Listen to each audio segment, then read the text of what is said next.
Deen sound, the journey began. ব্যাপারটা এমন না যে আল্লাহ লিখে রেখেছেন বলে আপনি বেছে নিচ্ছেন। যেহেতু আপনি এটাই বেছে নেবেন, তাই আল্লাহ আগে লিখে রেখেছেন।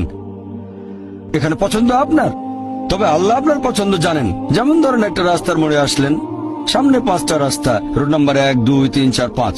এখানে পছন্দ আপনার, বেছে নিতে পারেন রোড নাম্বার 1, 2, 3, 4, 5। আপনি গেলেন রোড 2 এ। এটা আগে থেকেই লেখা আছে আপনার নিয়তিতে যে আপনি যাবেন 2 নম্বর রোডে। ব্যাপারটা এমন না যে আল্লাহ লিখেছেন বলে আপনি করছেন। যেহেতু আপনি এটাই বেছে নেবেন, তাই আল্লাহ আগে লিখে রেখেছেন। তাহলে পছন্দ আপনার। আপনি চাইলে টাকা উপার্জন করতে পারেন ভালো কাজের মাধ্যমে, হালাল উপায়ে, অথবা পারেন চুরি করে হারাম উপায়ে। পছন্দ আপনার।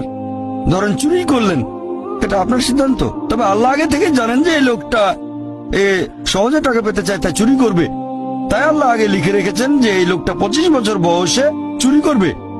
এখানে দোষটা কার? দোষ আসলে আপনার। তবে আল্লাহর আছে ইলমে গায়েব, তাই তিনি আগেই লিখে রেখেছেন।